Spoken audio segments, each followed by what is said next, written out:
মিষ্টি। এটা আম মেখে আম মাখা খাও। না না আমি খাবো না। তুমি তো আম কাটছো, খেলেও কেমন টেস্ট হয়েছে। না আমি আমাকে খাই না। যা টক, আমার একসাথে দাঁত পুরো টকে গেছে। আরে ওই জন্য খাবো না। আমি এমনি তো টকের দিকে আমার ভালো লাগে না। এক চামচ কি আমার এইবার দাঁত পুরো অবশ হয়ে গেছে। আর তুমি দাও না চিনি। চিনি দিয়েছি। না না না। চিনি দিয়েছি না বল? চিনি দিয়েছি। আমার খুব লোভ লাগছে। এই জল পড়ে যায়নি তার মধ্যে আবার। না কিন্তু আমার ওই মুখে টক হয়ে যাবে। একবারই দেবো, আর হবে না। একটা ছোট রেখে দাও, ছোট। না ওগুলো তো শশা কেটেছি দেখো।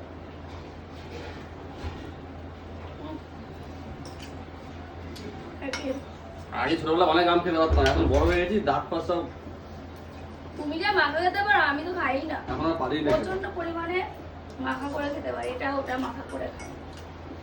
সেই হিসাবে তো আমি এইসব খাই না। আমি তো আলু কাবলিটা ভালো খাই, এছাড়া আর আম মাখা ভালো লাগে, যেটা ঘষে তারপর হলো কি হতে চুন দিয়ে নরম করে একটু চিনি হবে, ঝাল হবে, মানে মিষ্টি টিষ্টি হবে, সবকিছুতে ভালো লেগেছে। খাও তুমি খাও। আর আমি এই যে টক ডাল করবো, টক ডালটা আমার খুব পছন্দের, তার জন্য টক ডাল করবো।